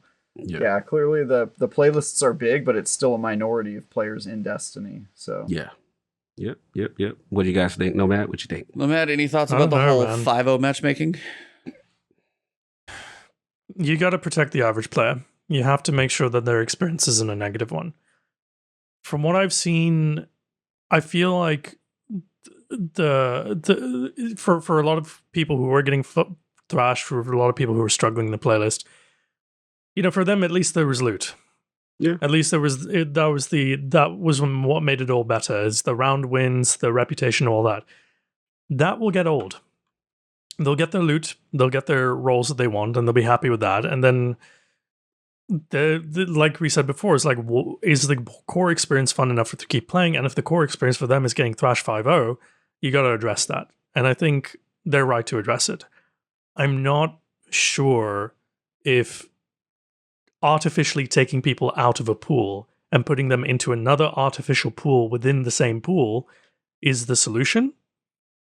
I'm not sure if it's going to be implemented well, and I'm not sure if it's going to be implemented in such a way that degrades match quality and puts people from across the world together just because they're 0 and 5.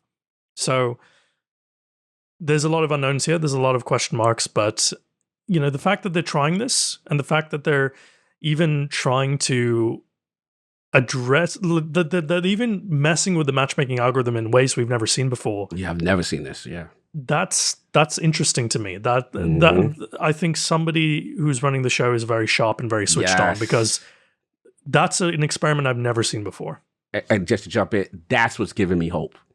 because as a neglected PvP lover, to see that level of transparency and quick transparency gives me hope that they are paying attention, because as Travis, we know, bro, we don't get no love on this side. Our community, we don't get no love, bro. It's like the PvP mains, we're dying out here.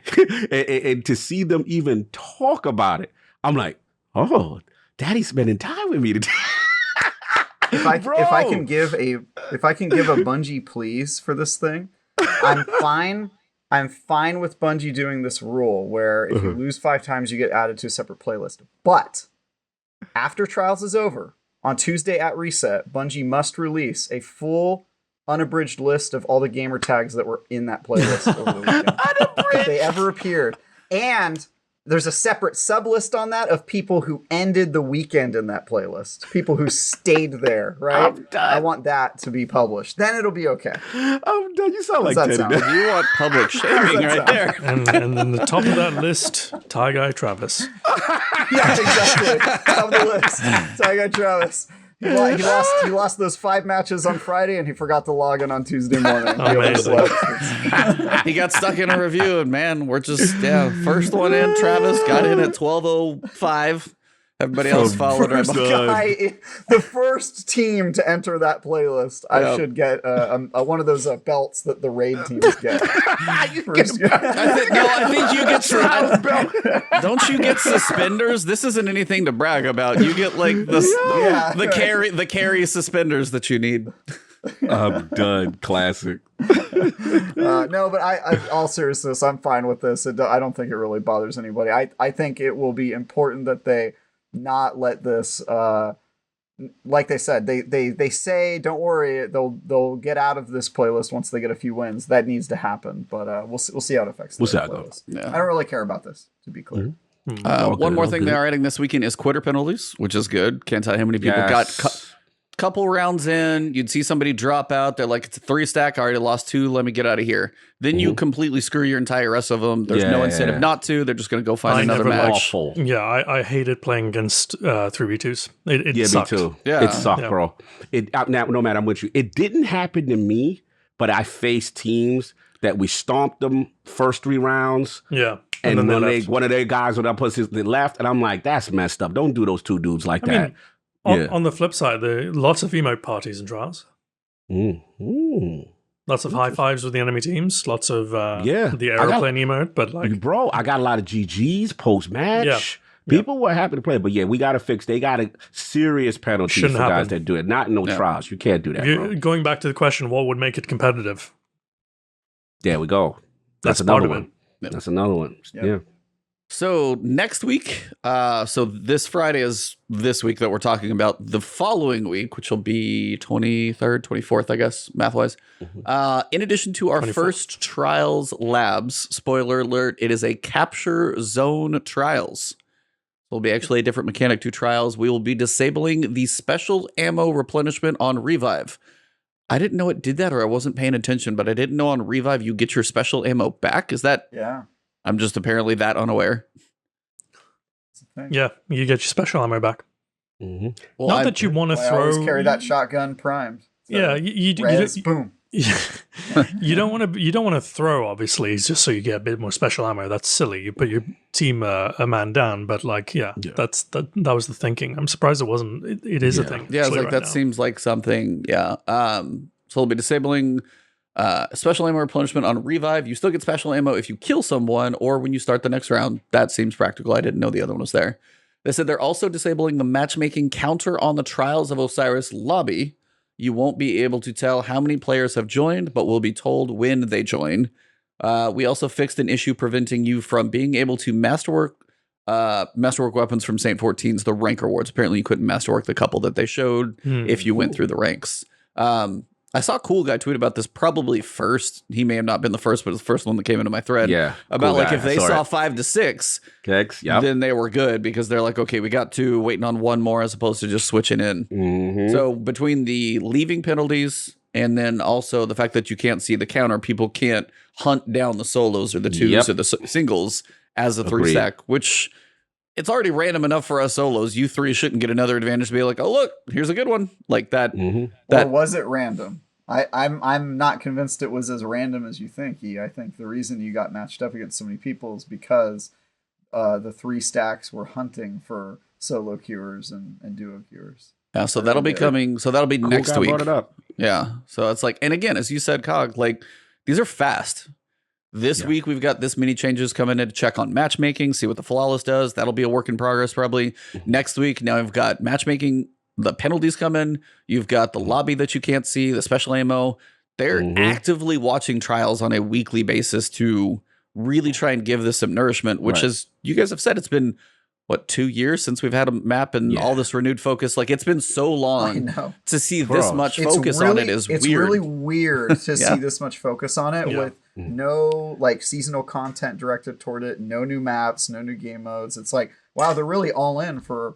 you know how much they're not giving us anything. They're sure giving us a lot of attention. Absolutely, so, yeah, it's exciting though. I agree, completely agree with you, Travis. Because it's like at the end of the day, and this is where I'll die on my soul with Travis on this one, is that I know about those House of Wolves days, and I remember it was dark out here. There was no raid that season, and that's when Trials of Osiris debuted.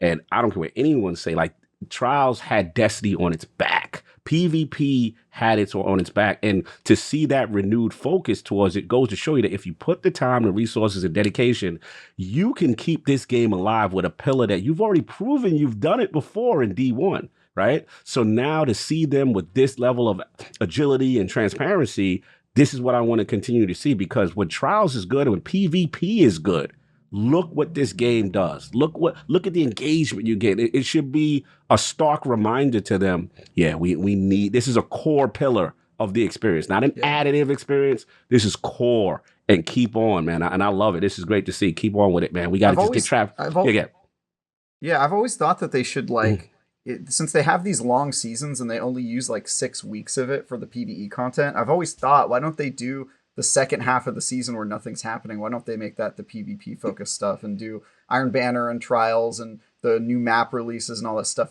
then in those gaps where we have nothing and people are looking for ways to extend their Destiny playtime anyway? And it's kind of weird, the timing of this too, because the PvE story still isn't done. It's actually kind of at its climax and they're doing all of this. So I'm interested to see if they continue to do this like long into the season, because we got a long season ahead of us, and this is not the time I expected them to be focusing on PvP as much as they are. But it's refreshing for sure. Agreed. I imagine they're going to have some things in the 30th anniversary that they haven't really released yet. But when you consider that they made some promises, some pretty overt promises through that massive Twitter thread, and then also in some of the showcase notes as well, that they really want to make the goal is to be consistent, right? And in order to be consistent, you have to have the structures and the processes in place in your organization to build upon, because consistency is just a series of really, really well-functioning parts and all producing a tangible outcome reliably. And when you consider what we've just come from, months and months and months and months, years of silence, snippets, a line or two in a TWAB, talk about it, a one-off podcast, which was great, by the way, with Firing Range, and then like the odd like featurette in a balancing pass, and then some comments on Reddit. Like this isn't feedback, this isn't content, this isn't communication. These are literally crumbs, you know. So what they're doing here, we are talking about the stark contrast. We are talking about like, yeah, they're listening, they're going all in. But for me, I think this is just like the necessary groundwork that they need to do if they want to set out the goals that they could very publicly declare, saying, hey, we want to be consistent. Well, you got to be consistent communicators. You have to learn how to do that. You have to be okay with changing things on the fly and being okay with getting the ridiculously harsh feedback that PvP players are not afraid to give. Because I don't think there is a single more virulently passionate section of the fan base aside from PvP. And part of it is neglect, part of it is passion. I don't know, call it what you want. But you have to be okay with listening to that side of the community and then acting upon what they suggest. Which you don't have to listen to them completely, but assess what they say and then weigh that against your design priorities and go from there.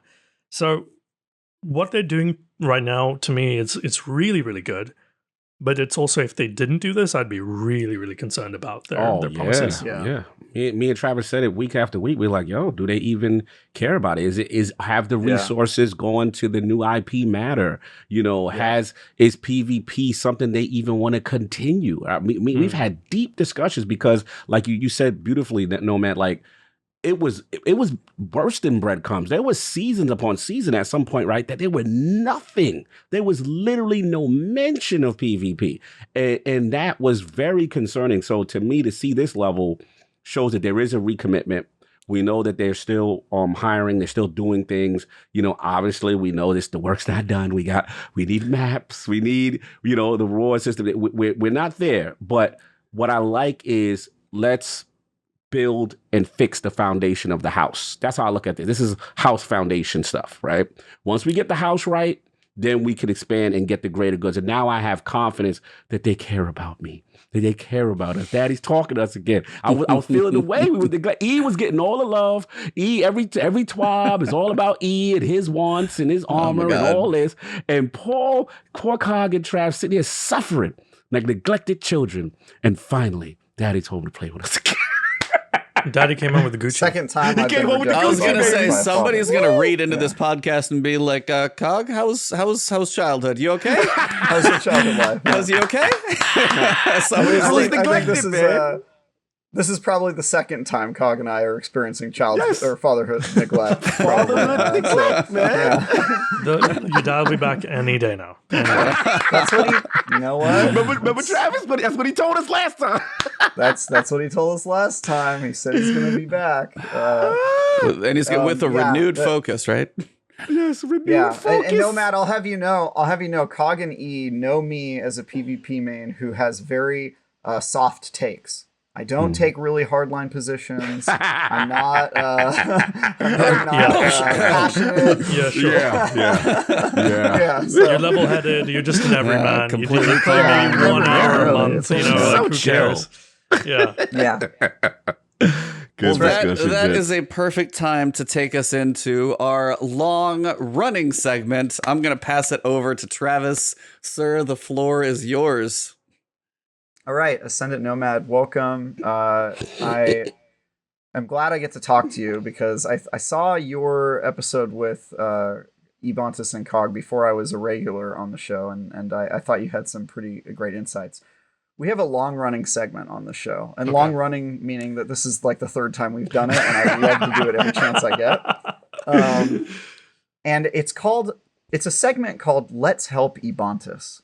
And the purpose of the segment is we bring PvP mains onto the show, and I have them give us their top tip for a player who has a 0.43 KDA ratio in Crucible and really, really would like to improve. What are your top tips? So on the show, I think previously I have mentioned, or somebody else has mentioned, the 2-second rule, which I think is really crucial. I know you did a video recently where you did the 2/6 rule. It was a something, or 40-60 rule. Is that was not me. Or somebody else did that. So basically, whatever your top tip is for somebody who's trying to finally cross that threshold to being serious and starting to climb the mountain that is Crucible. So that's the segment. And if you want to take a moment to think of it, we can really just like flame Ebontis in the chat while you compose your thoughts. Sure. I do want to shout out the creator for the 40-second rule. His name is Shadow Destiny, and I think you guys should have him on. He's really well spoken. His rule, for those of you who don't know, it's basically a positioning rule. And basically 40% of your screen, whether you're peeking from the left or the right of your screen, outside of cover, 40% of your screen should be occupied by a piece of cover. Now, there's a lot more to it. There's a lot more intricacies to it. And obviously, rules are there to be broken for certain situations, but that's the crux of it. And you should go check out that video because it is very, very, very, very, very good. But to help Ebontis, I think we need to go to something much more rudimentary, I think. Do you eat your veggies? Yes. Do you get 8 hours of sleep a day? We know he flosses. He flosses. Okay, He flosses. But what about your teeth? Pretty good. Yeah. Yeah. Okay. Did you call your mom? I can't. Yep. That was good. That was good. Okay. Let's think. Let's think. We've gone.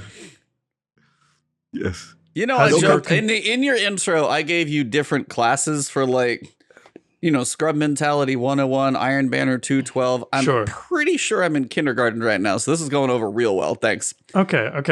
Kindergarten, really. So the blueberry. you're aware that Uh-oh. Where's this going? this is forward. You go up here. You move around with the right stick here. Oh, okay. Mouse So and keyboard, sir. Hold on, do I have to where's show? my spare keyboard? This is Okay, here. great. So here's All right, W. There's Yes. W. There's W. Yeah, Yep. Okay. Yeah. A. Okay. A is to go left. Okay. What's this one do? What's the big bar in the bottom? I gotta know. That's called Shadow Dive. It's really, really useful.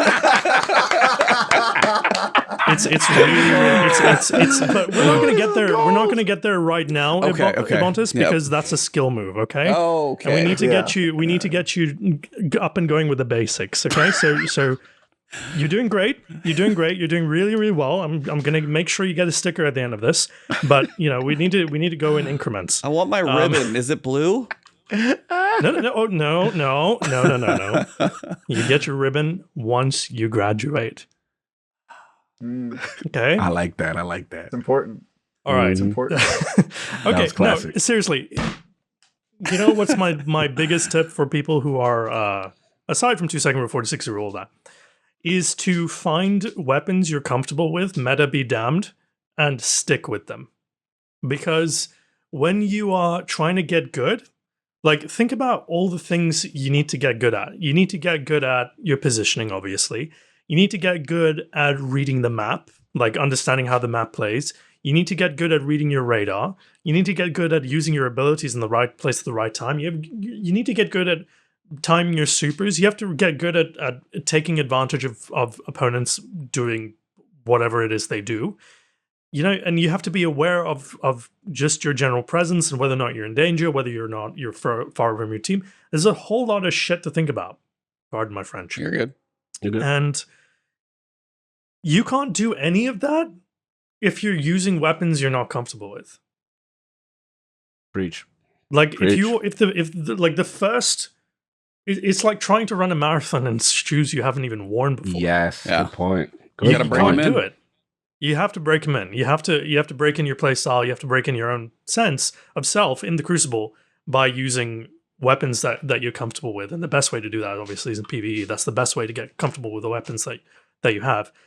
So until you can do that, and until you can, crucially, not only just feel comfortable with your weapons, but actually be able to hit body shots reliably. Forget crits for a second, but just being able to body shot people without thinking.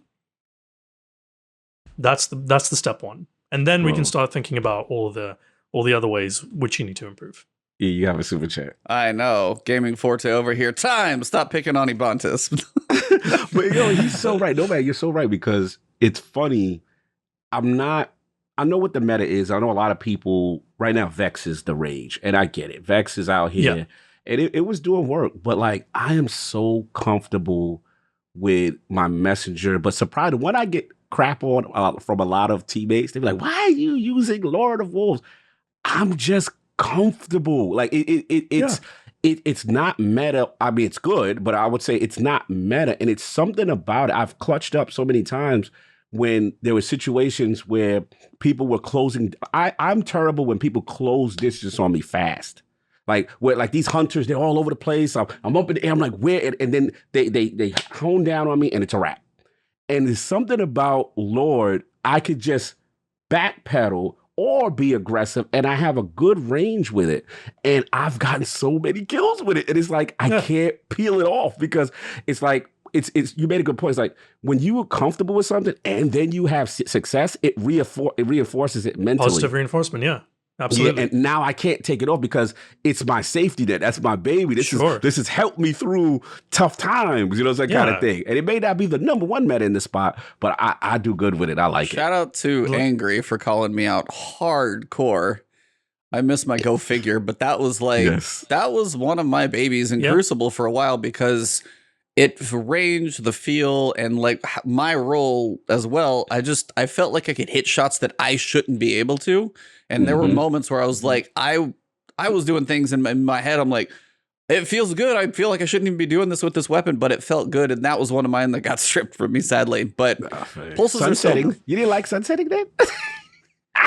that was if we're gonna go down this argument, but yes, but I mean that's kind of thing. It is 100% true. Like, don't be like, oh, you need to use Messenger with Desperado. You're like, if that weapon fires too slow, you feel like you don't have enough feel it. leeway. It's like, Yeah, I feel find it. what works for you. Honestly, like I saw a cool guy talk about Scavelock. The fact that that thing is actually back, I know it's an auto rifle, and half of this podcast probably hates auto rifles, but I know Cog does. No, I don't hate auto rifles. Just Come on. don't feel they should be the. I just don't feel they should be the top meta. But If you I like don't hate Vex, them. you can't hate auto rifles. Hey, I'm not a Vex guy. I purposely go against. I don't use Really? Vex at people. Yeah, Oh my 'cause to god, me, dude, I was it crushing crush people it, with bro. it. It's if I'm weird like that where I don't know if Nomad can relate to this. Like I'm anti-meta when everybody's using it. I'm like, I don't want to use it. Like it feels like the cheat button. I know I should. I probably would do better. I know why I don't use it. The reason why I don't use it is because I can't use Lord of Wolves if I use it. And I fair. love Lord of Wolves, and I don't have a kinetic equivalent that I'm comfortable. And for me, I don't have a good, shotgun or SMGs, which I like, that are in the kinetic spot. Maybe you guys can help me, but they help Cog with a good kinetic equivalent to use with Vex because I prefer, to be honest, I can't. I prefer Messenger because it's something Heritage, about it. Blasphemer, Racewalker, Astral Horizon, Fractithist. I don't have an Astral Horizon. What Fractices role you going with, though? I do have a bunch of Fractices. So the common knowledge or common sentiment would suggest something with slide shot and opening shot. Mhm. I don't think you have to spec into range that hard. It definitely improves the consistency of it, but since precisions are range capped at 6 to 6.5 meters, it doesn't really matter. I would like slide shot's very handy, opening shot's very handy, quick draw is really handy. Handy. I would say go with Quick something draw with quick opening? draw just because I mean Vex can kind of handle short range, but Yes. for those moments where you're not quite sure, whip But it it- out quickly and you're off to the races. The thing with me is, not to cut you, is just that it's something I know. You ever have E could probably relate to this. You have weapons that are meta, but they're like, when you use them, you're trash. Oh, That's how absolutely. I feel. Yeah. That's how I feel with precision shotguns. Everybody else maps me across the map with Fractices and Chaperone. That's but not a slug. Chaperone is, but Fractus is not. Yeah, but when I use it, it's like, hey, how you gonna hit me with the get good? How you gonna? I saw that. You got to bring that up on stream so they can see what You gotta he hit me with the get good. I'm terrible, man. I'm sorry, bro. I just can't get those one hit kills like everybody else. The only time I was able to do that was with what was the reign of the what was the shotgun that they nerfed that was the bar of everybody's existence? Legendary Solar. Felwinter. It's Felwinter? Felwinter. if y'all had a Felwinter's equivalent, it's something about that style shotgun I can't use in the kinetic with it. The trial shotgun's actually pretty close. I don't have it anymore. Astral, yeah. Yeah, I Astral. don't have Astral Yeah, anymore. Astral Horizon's I got good. Sunset. Okay, that actually but wasn't honestly, in though, the Cog, list. I say just stick with Felwinter's because like if it's working for you, it's working for you. And I'm like the opposite. I hate it when people nitpick over other people's loadouts. It's like I never look at other people's like armor mods. I never look at other people's loadouts. I just want to know if it's working for you, roll with it. If it isn't working for you, you got to change something because it's not working. But if Felwinter if Lord of Wolves is working for you, Yeah, roll with it. bro, the loadout is too dominant for me because what happens is if I proc again, stopping my apes with Lord of Wolves, but if I proc Desperado, I put a clip up. I don't know if y'all saw it, E. I clutched. Yeah, I saw that one. Bro, the whole team's down. It's 3v1. I got Desperado to proc, and I had my little ARC buddies with me with my getaway artists. They was snitching, telling me where they was at. It was a good day, man. I felt dominant. When I feel Desperado, I get cocky. I look for them. I mean, that's how I get with Desperado. So it's that combination just sits so perfect for me right now. So it is what it is. But I love that hate on them. I love Yeah. that you call outs snitching. That is my favorite. I'm for sure going to be using that terminology now when I run trials and be like, hey, let's remember to do your snitching. Remember to do everybody snitches everybody. Instead of, Hey, you're instead gonna of be call getting outs. stitches in here. What up? I love it, bro. Bonus points if all three of you run Rat King. Ooh. Oh, even better. Yeah. because you're a rat. Ooh, Get it? Yes, Snitching, rat. very bonus. But it's a rat. It's There very you good. go. It's very good. Cog won't be able to run it because I can't but run it. yeah, it's It's an exotic. Yeah, Yeah, Yeah. but he no, lives it's with that good fell advice. winters. But you know, on that point about being trash with meta, that's a byproduct of not exploring your own comfortability, your own comfort with different playstyles, with different archetypes of weapon. I had this issue all the time. Like I think in Destiny 1, I was a hand cannon main for sure, and I was hand cannon snipe main, and I didn't dare pick up like a clever dragon, even though I knew it shred. I didn't try a 900 RPM auto rifle from trials until it became like the most unavoidable option to use. And every single time I would suck with it for like a week to 2 weeks, and then I would be okay with it, but just okay. I wouldn't be actually very, very good with it. And the people who can pick up anything and just run with it, they've got enough of a repository of data of other similar weapons that have worked this way that they can draw upon, and then they take that knowledge and they adapt it and apply it, and obviously spend a shit ton of time in the Crucible adapting to the weapon. Just adapt, LMAO. But yeah, like I honestly I wouldn't feel too bad about it, because in the grand scheme of things, if you're struggling with using the meta options, it's not the worst thing in the world, because right now the sandboxes, Yeah. I'm sorry, Travis, it's kind of balanced. It's actually kind of really well balanced right now. I've heard that from multiple people, like that it's probably in one of the better states in the grand it scheme really of is. Destiny for like Travis. time. So- It's in a decent place, I've heard. So the fastest primary right now is the Peace Bond sidearm, 0.5, I'm gonna give time Peace to Bond a kill, shot. I have Peace which Bond. is balanced because it's, you know, like you have to be here to kill someone. In terms of the mid-range primaries, 340 RPM pulse rifles are 0.67 time to kill. They're the fastest. And then the slowest one is a 120 RPM hand cannon at 1.0 time to kill. But then you don't do straight fights with 120s. You use cover and you peek out of cover and all that. The worst archetypes are, like, on paper, the worst archetypes are probably scout rifles, but, you know, Yeah. who cares? That's normal. The scout rifles. Scout rifles. But everything and else... there's where you lose me on the it's kind of balanced. It's like an entire archetype. Yeah, who but cares? I was no, like, but if part you of that think is about map it- design too, because there's nothing Yeah, for that's scouts yeah, to that's live. true. That's map That's design, true. and also think of how crap Crucible would be if it was all scout rifles. Oh, for That's what- sure. that's And what they we've don't had that want. before, and it's not Yeah, good. they It's hated not it. good. Remember We the had that in Mida, Trials of the Yeah. Nine. Yep. Yeah, exactly. the era of Mida Multitool. The era was of Mida horrible. Multitool. Yeah. So You're right. everything else is within 0.7 to 0.93 TTK, and that really Vex is the difference. Mythoclast? Vex Mythoclast is a 0.77, Really? which is the Ooh. same. surprises Which is me. the same It time to seems kill as a faster. 720 RPM ultra rifle, which is like Chroma Rush. Really? Well, there's also, like, you know what I'm seeing a lot, like in Mhm. trials, especially in end matches, was like, you know, the linear fusion rifles, like Arbalest the new was exotic out. one.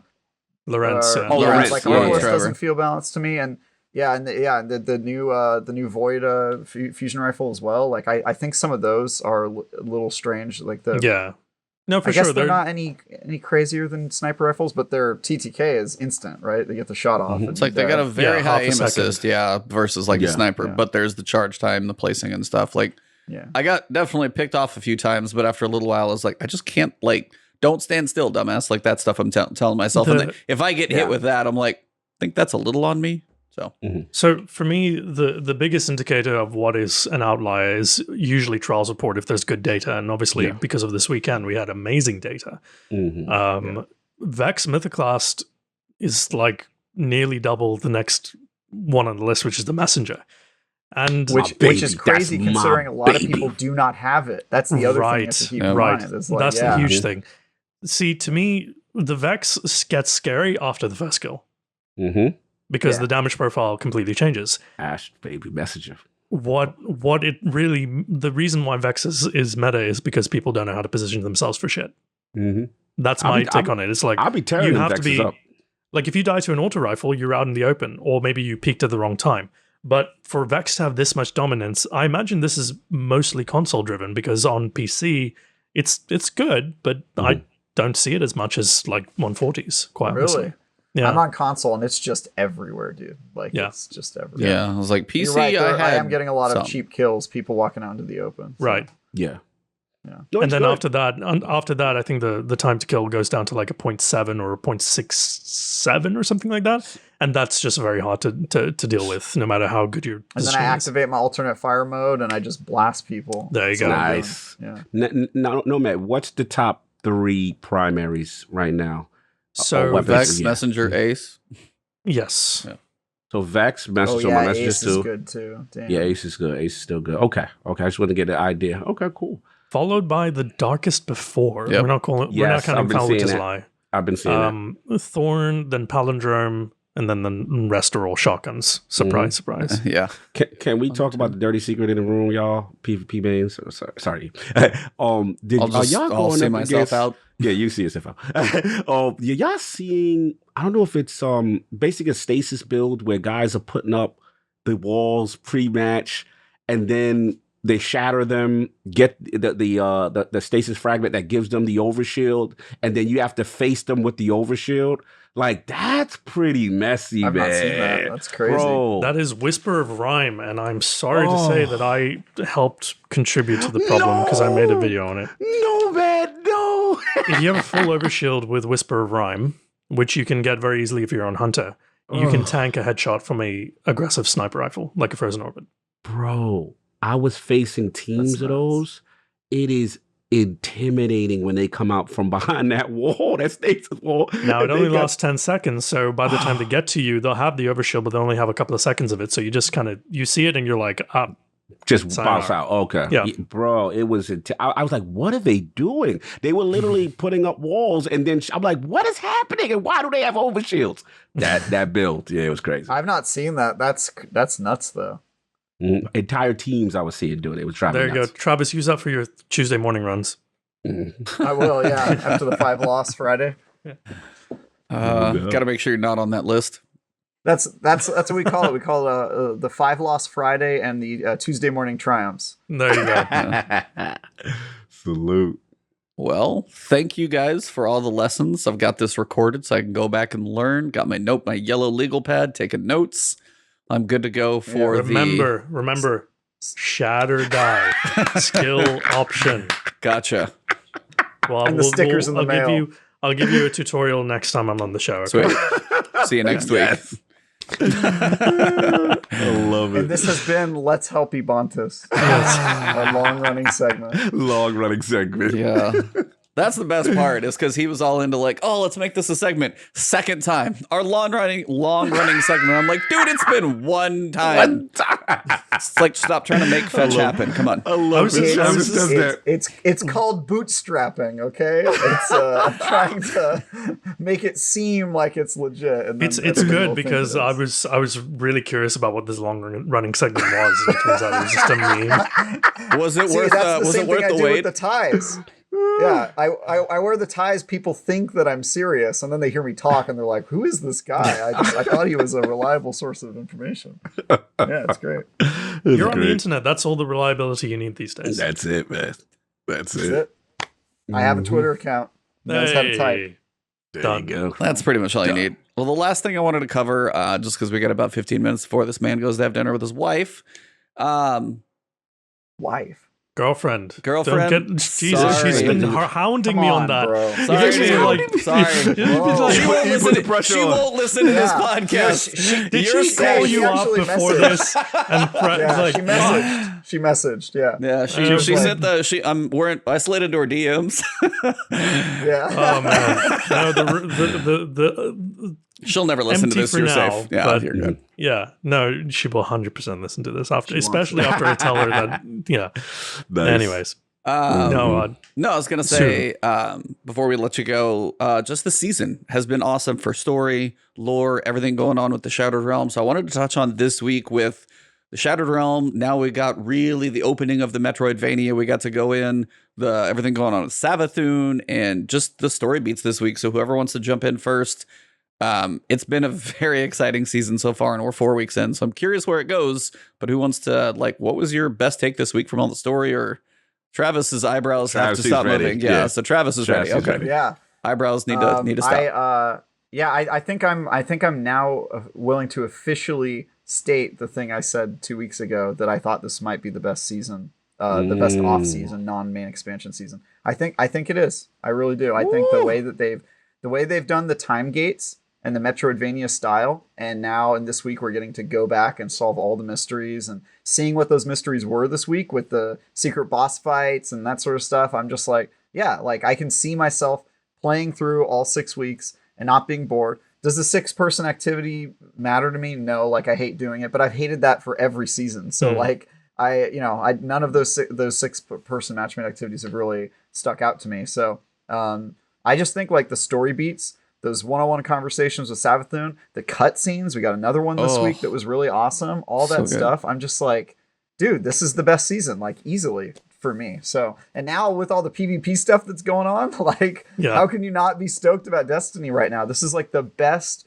thing they could do leading up to the Witch Queen, because I'm already feeling the hype, even though it's still like 6 months out. So yeah, I'm willing to say this is the best, my personal season so far of Destiny. What I love about the narrative this season, without spoiling anything, or in case somebody hasn't done it like me, I haven't done all of it, and I don't want to spoil it for myself.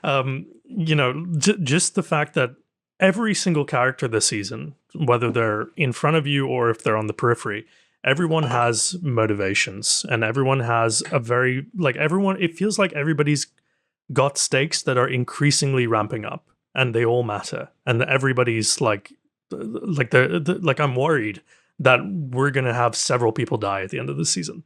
I don't think everybody's going to come out of this season. Mara. That's my thing. I think she's gone after this. I said that a couple weeks ago, and everybody flamed me and was like, "There's no way they would kill her off." I'm like, I think she might. I mean, there's a lot of circumstantial evidence. I don't know if you guys have been watching Mylan stuff, but he thinks Osiris is going to die. Oh yeah, but I think that's a little too if he's obvious. not already. For sure. Yeah, if he's not already dead, but whatever, we'll see. But basically, yeah, it's just sort of like this week the screws are being turned a little bit, and you're starting to see, oh, this is where it could be going. Oh, we don't know how it's going, but you can see that this is going to lead to a huge moment, and that huge moment is going to kick off the Witch Queen. So I really love just the little things they're doing week by week just to ratchet up the tension. Yeah, I mean, it's hard to debate Trav on this, because, I'm a person that I come in with reasonable expectation each season. And prior to this, I would say Season of the Dawn was a favorite of mine. I think Season of Arrival started strong and then it kind of faded out. But this has been amazing. It really has been. The astral alignment activity is different. Not everyone's cup of tea, but it's okay for me. But I look forward to, and I had to shout out the narrative team today. I hit up Tom and shout out to Rachel Levine from Lore. I don't know about y'all, but it makes me uncomfortable. It gives me a chilling feel when it says you finish the stats for the week and it's like, your friend Savathun wants to see the Guardian. You. I don't know why I get her guardian. It makes her guardian. Yeah. It makes me uncomfortable, bro. Even walking into that room and I know she's encased in I keep my character a couple steps back when I she makes me uncomfortable. But she's just very chilling with her description of the truth. I think it's very well done. I'm not going to spoil. Deborah Wilson is doing an awesome job. Yeah. Oh my gosh, she's amazing. And it's like, and the other thing is, how, Cog, sorry, I'll let you finish. No, please. How everybody was saying, oh, you know what? The fact that we know what happens in next season completely ruins it. I think the opposite is true. Yeah, I think the fact that we know she wins makes everything that's happening right now feel like, oh, we're about to do something real bad. So I kind of like that we know. It raises the stakes. It's like this. Get it. No way. It's like Avengers Endgame. There's no way. Yeah. There's no way they don't win at the end. Right. But the journey on the way there is special. It's special. And I know, like I said, I know this has been a little thing back and forth with me and E in terms of marketing and stuff like that. But I got to agree with Trav. I got to agree with Nomad. And that the fact that we know somehow she's getting out of this, and somehow she's going to manipulate everybody to get her end game, her end goal is chilling because she seems like there's no way. But the thing for me, again, not to spoil, because I know a lot of people haven't done it, the Crow dynamic for me this week was really interesting. Yes. That's the And biggest domino. yeah, like it just from a manipulation standpoint, from a lore standpoint, even when you go through this quest, I'm caught up on the quest now. What was it? The Agar's Scepter? Yes, listening to him as Aldrin and getting stuff from there. Spoilers. This is sorry, sorry, but I hopefully I didn't say too much. But at the end of the day, Dumbledore eyes. apologies, my brother. I apologize. Wow, that was a rough one, by the way. If anybody hadn't got that, anyways, yeah. yeah. Get the exotic weapon. Get the exotic weapon. Very, very well done. And we're just, we're gonna see what happens here. We're gonna see exactly what happens. This is setting up to be amazing. And I think for me, the ultimate reason why is I said it before. The Dreaming City is one of the greatest set pieces they've ever done. It's something Correct. about that, the lore, the aesthetic. It's just everything about it I love. And I like that it's taken place here. We're getting to use, because they really didn't use it enough after Forsaken. And we're getting there, and I just love it. So this is great. And like Travis said, with the whole Metroidvania, with the Shattered Realm, well done each time. And they finally, released the whole let us store more of the parallax trajectory thing so that we can unlock more of this stuff. The weapons have been good. It's been great. It's been great. PvP's in a good place. So far, so good. I just want to see how they put a bow on it and where they go with it to lead up to Witch Queen. But I am thoroughly enjoying it every week. E?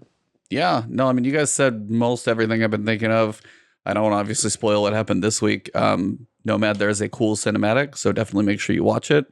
That's all I'm going to say. It goes along with doing a quest. No, I the didn't reason do it I yet. the, I'm the there reason yet. I didn't do it yet. the reason I haven't done it yet is because I was making you some videos on how to get better. There you go. He's Takes a dead long busy time. man. I didn't Shatter play Dive. Destiny on Tuesday or Wednesday just because I was working on videos. And Just for me, I appreciate yeah. that. Yeah. Well, Yeah, in just for you. fairness, I made the videos so you can get through them faster. So you'll be done in no time. And Excellent in trade. fairness, I haven't seen the cinema either. I'm still at the final step of acquiring said thing. Yep. So I haven't spoiled anything because I really haven't seen what they talk about. So I don't know what it is yet. I'm going to get them. But yeah, I mean, seeing what they have done with the Shattered Realm and the Metroidvania of the unlocks and things like that, and there's still one more thing that we're going to get that's going to get a little bit more. The way we explored the zone this time around, the way we could really use the different abilities, and then finally we'll see where this, the safe passage works a little bit longer. All of that's been excellent to go through, and as you said, whether it's repeating, it's not like going back through the corrupted version. It's like they've taken these seasonal activities, because Expunge, and you had corrupted Expunge. You're like, that's a little tweak. This time you've got hey, here's the same thing. Now you can explore twice as much. And I'm like, that's people have, I mean, you can think about in Curse of Osiris, we got Mercury. Yeah, we got the Infinite Forest and all the repetitions in there. But the fact that in a season, we got these three different, just very well interconnected. I mean, you're sitting there almost playing Dark Souls when I popped out of one of these things. Yeah, if you know what it reminds me of big time is when Shattered Throne came out for the first time. Yes. And we were like, what the hell is this? Today I spent 45 minutes in one Shattered Realm because I was just trying to find all the pathways. It's amazing. It's amazing.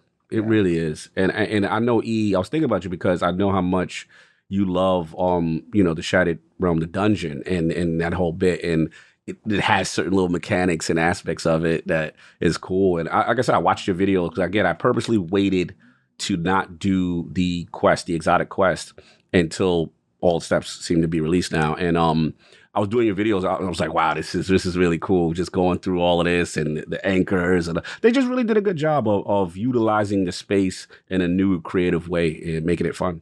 Yep. And then, as you guys have said, the story, the lore, the beats that have been, the dominoes that Savathun is setting up, you can feel literally the tension between a couple different characters, what Mara's trying to do, what she has done in the past to Aldrin, you'll see. Where Crow is at now. You've got Petra standing in the middle of some of this stuff. Osiris is sitting on the outer wings. Saint is trying to go look for Osiris. All these pieces are going on as we lead into what is supposed to be. I went back and I was looking at something the campaign for Witch Queen is supposed to be something we've never had. And they're running on these cylinders right now.